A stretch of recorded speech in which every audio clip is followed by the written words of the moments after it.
محدث اعظم پاکستان حضرت مولانا سردار احمد صاحب چشتی قادری رحمۃ اللہ تعالی علیہ، جنہیں لوگ محدث اعظم پاکستان کہتے ہیں، مگر حضور شیخ الاسلام رضی اللہ تعالیٰ عنہ ہمارے پیر و مرشد جو ہیں وہ انہیں محدث اعظم پاکستان نہیں کہتے تھے، بس اتنا کہتے تھے محدث اعظم، یعنی وہ پاکستان تک محدود نہیں کرتے تھے۔ اور آپ ان سے اتنی محبت کیا کرتے تھے، ان دونوں ہستیوں کی آپس میں اتنی محبت تھی کہ کمال۔ آپ کا ایک پیر بھائی جو ہے نا، یعنی ہمارا ایک پیر بھائی جو حضور شیخ الاسلام کا مرید تھا، تو وہ سیال شریف گیا۔ اچھا، مولانا سردار احمد صاحب رحمۃ اللہ تعالی علیہ وہ جو نماز پڑھتے تھے نا، جو جماعت ہوتی تھی اس میں اسپیکر کو استعمال نہیں کرتے تھے، اس کے خلاف تھے، ان کا فتویٰ تھا کہ اس سے نماز نہیں ہوتی۔ تو مرید گیا اور اس نے حضور شیخ الاسلام رضی اللہ تعالیٰ عنہ سے کہا کہ میں یہاں آتا ہوں سیال شریف میں، یہاں تو اسپیکر لگے ہوتے ہیں،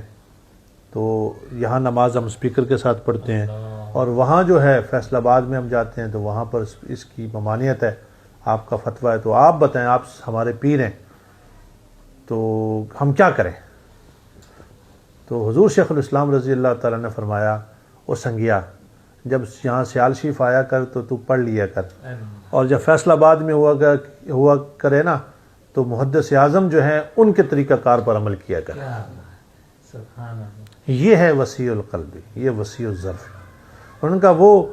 وہاں کے ان کا فتویٰ چلے گا، ان کے فتوے پہ عمل کرو، ٹھیک ہے نا جی۔ اچھا، مولانا سردار احمد صاحب رحمۃ اللہ تعالی علیہ، کیا ان کا تقویٰ تھا۔ ایک دفعہ کسی پروگرام میں گئے، کسی محفل میں، مجلس میں، تو وہ جو محفل والے تھے نا،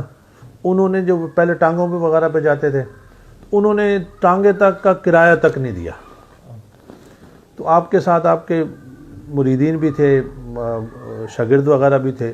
تو آپ کو انہوں نے کرایہ بھی نہیں دیا اور ٹانگے پر آپ واپس آئے۔ جب آپ آ کر اپنے مدرسے کے پاس اترے تو انہوں نے، مرید نے کہا، شاگرد نے کہا کہ حضرت وہ کیسے لوگ ہیں کہ انہوں نے آپ کو کرایہ تک بھی نہیں دیا۔ آپ نے فرمایا کوئی مسئلہ نہیں۔ انہوں نے کہا نہیں، آپ پچھلی دفعہ بھی گئے تھے، اس وقت بھی انہوں نے کرایہ نہیں دیا تھا۔ آپ نے فرمایا یہ آگے بھی ہمیں بلاتے رہیں گے تو ہم حضور علیہ الصلاۃ والسلام کا ذکر کرنے کے لیے بغیر پیسوں کے جائیں گے۔ ہمیں جو عزتیں، جو کچھ ملا ہے وہ سب حضور کے صدقے میں ملا ہے۔ ابھی وہاں پر اترے ہیں، مسجد میں جا کے بیٹھے ہیں، تو کوئی ایک بہت بڑا سیٹھ تھا، وہ آیا، اس نے کہا جی میں انتظار کر رہا تھا، تو یہ میرے بیٹے کا نکاح ہے، یہ آپ وہ پڑھا دیں۔ تو انہوں نے نکاح جیسے پڑھایا تو انہوں نے ایک اچھا بھلا وظیفہ پیش کیا، تو آپ نے قبول فرمایا، کیونکہ بزرگوں کا ایک طریقہ کار ہے، لا تما، لا منع، لا جمع، تما نہیں ہے، منع نہیں ہے، اور پھر جب ملتا ہے تو اس کے بعد وہ جمع بھی نہیں کرتے، وہ پھر اللہ کی مخلوق پہ لگا دیتے ہیں۔ تو آپ نے فرمایا او سنگیا، اللہ ادھار نہیں چھوڑتا۔ یہ سنگیا تو میں نے پیر سیال لجپال کے انداز میں کہا، آپ نے فرمایا ساتھی یہ اللہ ادھار نہیں چھوڑتا، ادھر سے ایسا ہوا ہے تو دیکھو اللہ تعالیٰ نے یہاں سے کیسے عنایت فرما دیا ہے، سارے کرائے اس میں آ گئے۔ تو یہ آپ کا تقویٰ تھا، اور ماشاءاللہ آپ کی پوری زندگی کا یہ طرز عمل رہا ہے کہ جب آپ حدیث مبارکہ پڑھا رہے ہوتے تھے تو بڑے سے بڑا عالم آ جائے، بڑے سے بڑا پیر آ جائے، بڑے سے بڑا کوئی آ جائے تو آپ جو ہیں اٹھتے نہیں تھے، اس کی طرف توجہ نہیں دیتے تھے۔ ادب مصطفیٰ صلی اللہ علیہ وسلم، حضور کی حدیث کا اتنا ادب رکھتے تھے کہ اس کے درمیان میں آپ بعد میں فرما دیتے تھے کہ بھائی میں پڑھا رہا تھا، حضور کی حدیث کا ادب تھا تو اس وجہ سے میں اٹھا نہیں۔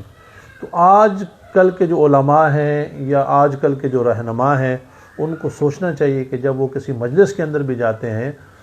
تو وہاں نعت پڑھی جا رہی ہوتی ہے، تلاوت کلام مجید ہو رہا ہے یا حضور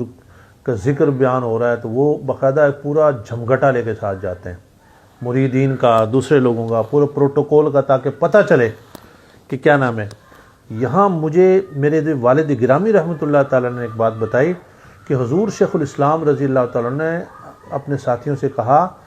کہ محدث اعظم جو ہیں وہ حدیث مبارکہ کے درمیان میں اوپر نہیں دیکھتے، آؤ چلتے ہیں ان کی حدیث کا درس جا کر سنتے ہیں۔ اور چھپ کے آپ حضور شیخ الاسلام بیٹھ گئے اور ان کا درس سنتے رہے۔ یعنی یہ کتنی بڑی شخصیت ہوں گی کہ جن کے درس سننے کے لیے حضور شیخ الاسلام جا رہے ہیں اور ان کے ساتھ اتنی محبت ہے۔ تو یہ فیصل آباد میں یہ